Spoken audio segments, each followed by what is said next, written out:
So hi hello, मी स्वाती पुन्हा एकदा आपल्या यूट्यूब चॅनल तुमचं सर्वांचे अगदी मनपूर्वक स्वागत करते. तर आज आहे आमची ॲनिव्हर्सरी आणि आमच्या लग्नाला आज 10 वर्ष कंप्लीट होऊन 11वं वर्ष आम्ही स्टार्ट केले आजपासून. तर रात्री आहोंना 12 वाजता विश केलं होतं मी आणि त्याच्यानंतर आहो लगेच नाही का ड्युटीला सकाळी 7 वाजताच निघून गेले. मी झोपेत होते. तर आता मुलांना सुट्ट्या आहेत म्हणून मी जरा लेट उठते. लेट म्हणजे 8 पण वाजत 8:30 पण वाजत. डेली रुटीनची पूर्ण वाट लागलेली सध्या माझी. तर आहो 7:30 वाजताच कामावर निघून गेले होते. रात्रीच मी विश केलं होतं. त्याच्यानंतर त्यांची माझी भेटच नाही आणि आता 2:30 वाजता मी ब्लॉग स्टार्ट करते जेवायला येतील ते. तर सगळ्यात पहिलं माझ्या मुलांनी ना एवढं छान ग्रीटिंग बनवलं होतं. तर तुम्हाला मी ते सगळ्यात आधी ग्रीटिंग दाखवते. आमच्यासाठी त्यांनी दोघांनी पण बनवलं होतं आणि प्लस एवढी मोठी कॅडबरी पण दिली होती. ती कॅडबरी आमच्या पोटात आहे म्हणजे त्यांच्या आणि माझ्या दोघांच्या पोटात आहे. आमच्या सगळ्यांच्याच पोटात आहे असं मला म्हणायचं आहे. तर चला मी तुम्हाला त्यांनी बनवलेली ग्रीटिंग दाखवते.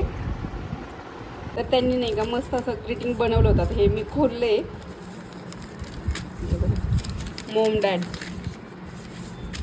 हॅपी ॲनिव्हर्सरी लिहायचा मी विसरून गेलो होतो. फक्त मॉम डॅड हे आशूच आहे वाटते आणि हां हे दादूच आहे ना. हां आणि हे माझ्या दिदीचं आहे. हां दिदीने टाकले हॅपी ॲनिव्हर्सरी मॉम डॅड. इकडं पण हॅपी मॉम डॅड. हो आणि खूप छान याच्यामध्ये हे बघा स्वाती आणि सुहास. आम्हाला स्पेलिंग पण बरोबर नाही आली. स्वातीची आली पण सुहासची आली. सुहासची आलीच नाही. बरं ठीक आहे काही हरकत नाही. काय बिल्लू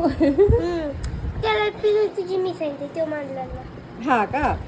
ह्याच्यासोबत मस्त कॅडबरी पण दिली होती पण ती कॅडबरी आमच्या पोटात गेलेली आहे सकाळीच. माझ्या आधी त्यांनाच काही झाली होती खायची. बरं असो काही हरकत नाही. म्हणे पप्पा कधी येणार तर म्हटलं पप्पा ड्युटीवर गेले तर पप्पाला आता यायला उशीर होईल. तर आम्हीच एन्जॉय केलं. आम्हीच खाल्ली कॅडबरी. आम्हीच ग्रीटिंग पाहिलं. सगळं काही आम्हीच केलं. हां पप्पाला पण दाखवलं ना. तर चला आता मी काय गिफ्ट घेतलं हे तुम्हाला दाखवते. आहोसाठी छोटंसं गिफ्ट आहे पण माझ्यासाठी ते खूप मोठं आहे. मी काय कुठं कामाला वगैरे जात नाही. सेविंग करूनच घेतलेलं आहे. छोटंसं आहे. तुम्हाला दाखवते आता काय आहे. आहोंना पण माहिती नाही काय आहे म्हणून. आणि त्यांना पहिली गोष्ट सांगितलेलंच नाही मी की मी तुमच्यासाठी काय गिफ्ट आणलेलं आहे म्हणून. तर चला मी तुम्हाला दाखवते. तर आता मी तुम्हाला गिफ्ट दाखवते. गिफ्ट काय खूप मोठं नाही आहे. छोटंसंच आहे आणि त्यांना ज्या वस्तूची गरज होती असं पाहून मी त्यांना गिफ्ट दिलं आहे. तर हे आहे वायलेट. तर त्यांचं वायलेट एकदम खराब झालेलं होतं. तर म्हटलं त्याच्यामुळेच चला मी काहीतरी त्यांना तशा प्रकारे देते. तर त्यांच्याकडे वॉच पण होती. मोबाईल पण आत्ताच घेतलेला आहे आणि एवढ्या मोठ्या वस्तू मी तर नाही देऊ शकत. मी राहिला हाऊसवाईफ. माझ्याकडे एवढे पैसे कुठून येणार. तर त्याच्यासाठी माझ्या बजेटमध्ये बसेल तशाच प्रकारे मी घेतलेले. आणि हे पण 350 रुपयाचं कमी नाही. माझ्यासाठी 350 रुपये खूप आहेत. तर वायलेट जे आहे ना खूप छान आहे. लेदरचं वायलेट आहे आणि मी पाहिलं होतं सकाळीच की त्यांच्या खिशामध्ये पाकिट कसं आहे त्यांना कसं आवडतं म्हणून. तर इथं फोटो वगैरे ठेवलेले असतात त्यांचे. तर सेम जसं आहे ना तसंच मी दुकानात गेल्याच्यानंतर बघितलं होतं. तर मला सेम मला पाहिजे तसंच भेटलं. आणि हे 350 रुपयाचं पाकिट होतं. तर मी त्यांच्याकडून 320 रुपयाला आणलेलं आहे.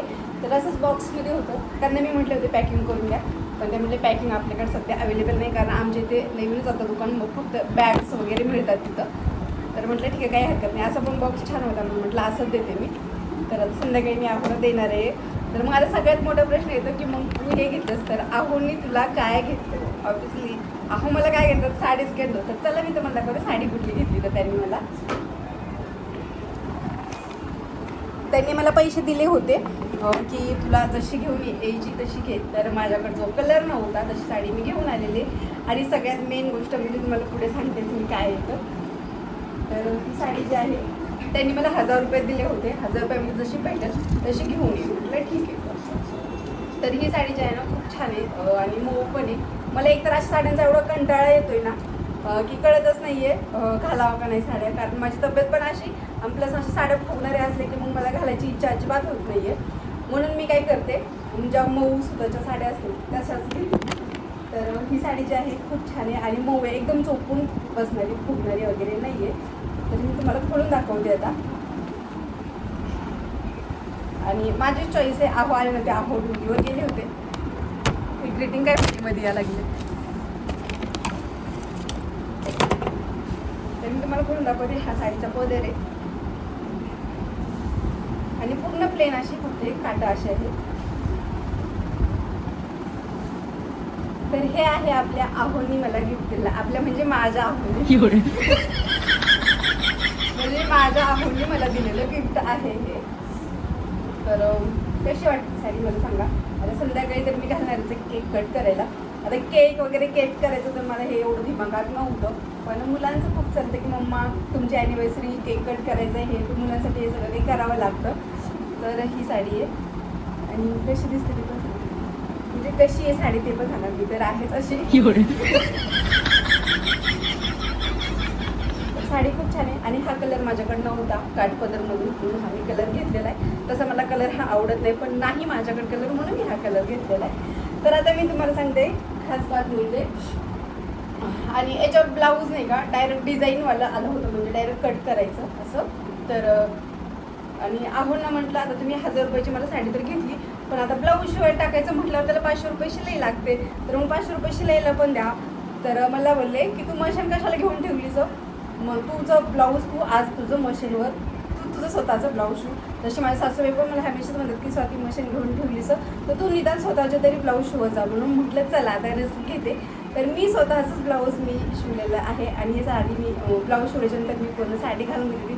एवढं परफेक्ट ब्लाऊज आले ना तसं मला ब्लाऊज येतं, पण काय होते कधी कधी माझ्याकडून मिस्टेक होती, फिनिशिंग येत नाही किंवा गोट म्हणतो ना गळ्याचं ते पायपिंग व्यवस्थित येत नाही. म्हणून मग मी काय करते साड्यामध्ये ब्लाऊज तर मी शिवतच नाही. पण ह्या वेळेस मी रिस्क घेतली होती, म्हटलं कधी परत म्हणजे रिस्क घेणार आहे मी अशा साड्यांची, म्हणून मी ही रिस्क घेतली. आणि प्रिन्स कट आहे आणि याला हुक जे आहेत ना मागून केले मी. असं मला वाटतं थोडासा गळा मोठा झाला आहे, पण काही हरकत नाही कारण तो दिलेलाच होता तेवढा गळा, म्हणून तेवढा मी कट केला आहे. हुक याला मागून टाकलेलं मी. आणि माझ्या आहोंना अशा प्रकारे ब्लाऊज आवडतात, म्हणजे मोठ्यांनी सिवलेस. तर मला पण माझं तब्येत असल्यामुळे मला पण तसंच आवडतं. शॉर्ट मी तर नाहीच घालत सध्या, बघून तर बारीक झाल्यावर. तर ह्या अशा प्रकारे माझं ब्लाऊज मी शिवलेलं आहे. प्लस पिको फॉलसुद्धा मीच माझ्या मशीनवर केला आहे. तर सगळे मिळून म्हणजे 500 रुपये बचत मी केलेली आहे असं मला वाटतं. आणि मग नंतर शिवल्याच्या नंतर मी त्यांना दाखवलं की म्हटलं बघा मी माझं ब्लाऊज शिवलं. तर म्हटलं हां मग चांगल्या प्रकारचं शिवतेस, मग अजून कसं पाहिजे. आता कधी पण साडी घेतली तर तू ब्लाऊज तुझं स्वतःचं तू शिवायचं. म्हटलं ठीक आहे काय हरकत नाही. तर बरं असो, हे झालं आहोंचं गिफ्ट, ते झालं माझं गिफ्ट मी दिलेलं. तर बघा संध्याकाळी काय होतं तर. आणि माझ्या पिल्लूनी पण मला सकाळीच गिफ्ट दिलं. हां तो म्हणते मला व्हिडिओत का नाही घेते, धर ना घे ना.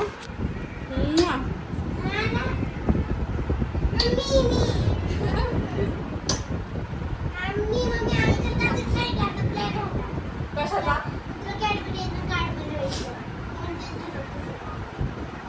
मला काहीच माहिती नव्हतं.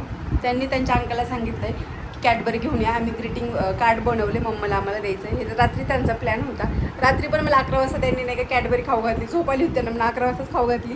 आणि सकाळी पण मोठी कॅडबरी मला सकाळी दिली होती. त्यांचे पप्पा तर नव्हते घरी, आम्हीच खाली सगळ्यांनी. तर चला ब्लॉग असंच कंटिन्यू करा. संध्याकाळचा एन्जॉय काय होतं आहे काय नाही कंटिन्यू करा. म्हणजे महिना आज माझं मेकअप करायला लागली. मला नेल पॉलिश लावायचं होतं तर मला म्हणली मम्मा थांब मी पुसते आणि मी तुला लावते. काय दिदा आज मम्माला लावणार आहे तू का ग. माझी ॲनिव्हर्सरी हो अगं माझी गोड बाई निघला.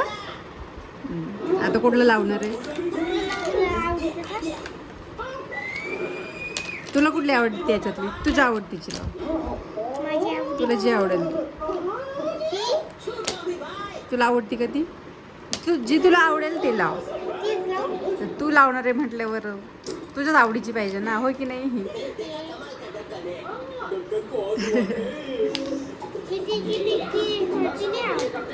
तिने आवडलं ठीक आहे.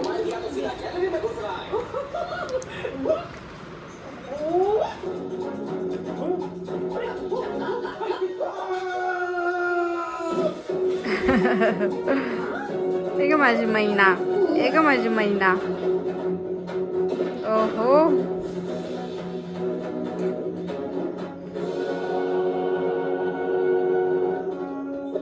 तर मी झाले तयार, आहो आले तर आणि दादाला घेऊन केक आणला गेले तर.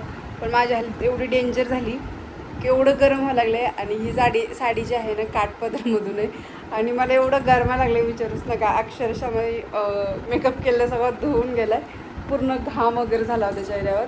तरी मी हा फॅन खाली थांबलेले. आता कधी येतात आणि कधी नाही. पहिलं केक कट करून मग जेवायला बघत आहो कुठं जायचं. मला पण माहिती मी तर स्वयंपाक केलेला नाही आहे.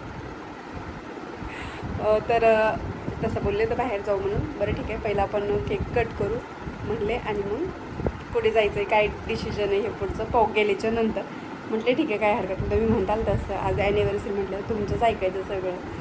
तर आता सगळ्यात आधी केक कट करून घेऊ. आणि मला म्हणजे केस विंचरायच्यात, पण अजिबात इच्छा नाही आहे केस सोडून खाली हेअरस्टाईल काही करावं म्हणून. कारण वर बांधलं तरी ऑलरेडी एवढं गरम व्हावं लागले मला आणि खाली सोडल्याच्या नंतर काय हालत होईल तर देव जाणे. माझी महिना बघा कशी छान दिसते. मला महिन्याचे केस खूप छान वाटले.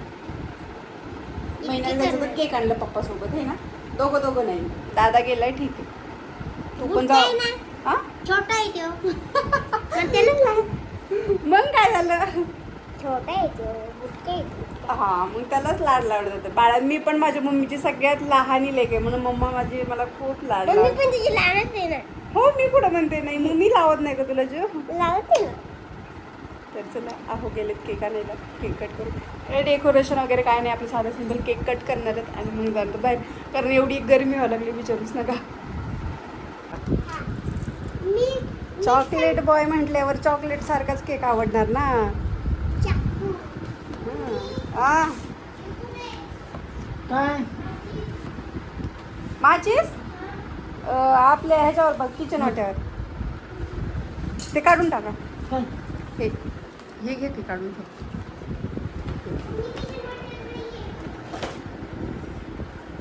थांब मी आले.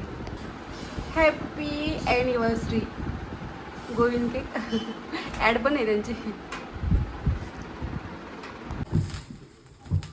मला काहीतरी happy anniversary mummy papa. Happy anniversary mummy papa. Happy mummy papa. Happy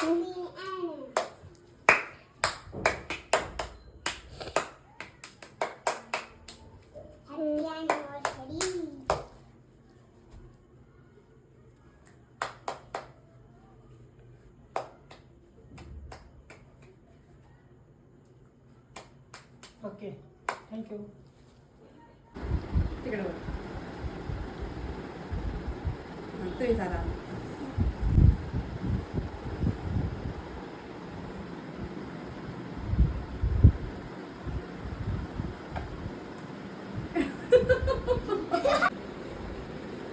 thank you.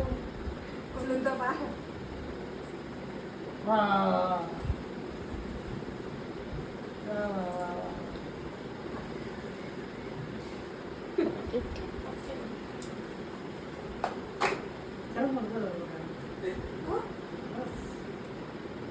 बंद कर ना.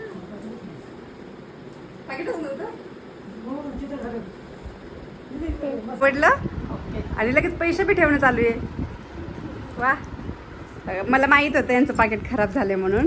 मी खिशातून पैसे काढायच्या टायमिंगला बघत होते. मग म्हटलं आता सस्त्यात मस्त आपण काय गिफ्ट देऊ शकतोय म्हणून म्हटलं हेच देऊ आपण.